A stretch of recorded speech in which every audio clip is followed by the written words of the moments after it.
নতুন প্রমোতে কুসুম সিরিয়ালের এক বড় মোড় এসেছে। এবার কুসুমের জীবনে শুরু হয়েছে এক নতুন অধ্যায়, আর সেই অধ্যায়ে কেন্দ্রবিন্দুতে রয়েছে আয়ুমান। প্রমের মূল ঘটনা হলো, প্রমোতে দেখা যায় কুসুম ও আয়ুমানের বিয়ে হয়েছে। বিয়ের পর নতুন সংসারে পা দিয়েছে কুসুম।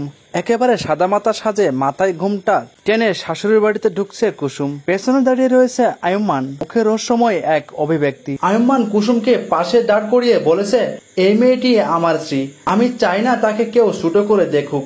অপরদিকে নতুন অধ্যায় ইঙ্গিত, কুসুমের বিয়ে যেন কেবল সামাজিক স্বীকৃতি নয়, বরং জীবনে নতুন এক লড়াইয়ের শুরু। আয়ুমানের মুখে কখনো সহানুভূতি, কখনো আবার রহস্য। তার প্রকৃত উদ্দেশ্য এখন স্পষ্ট নয়। শ্বশুরবাড়ির প্রতিটি সদস্য কুসুমকে সন্দেহ চোখে দেখছে। সম্ভব দেখা যাচ্ছে আয়ুমান হয়তো কুসুমকে সমাজে স্বীকৃতি দিতে বিয়ে করেছে, কিন্তু তার পেছনে থাকতে পারে গভীর পরিকল্পনা। শ্বশুরবাড়িতে কুসুমকে কেউ মেনে নিতে প্রস্তুত নয়।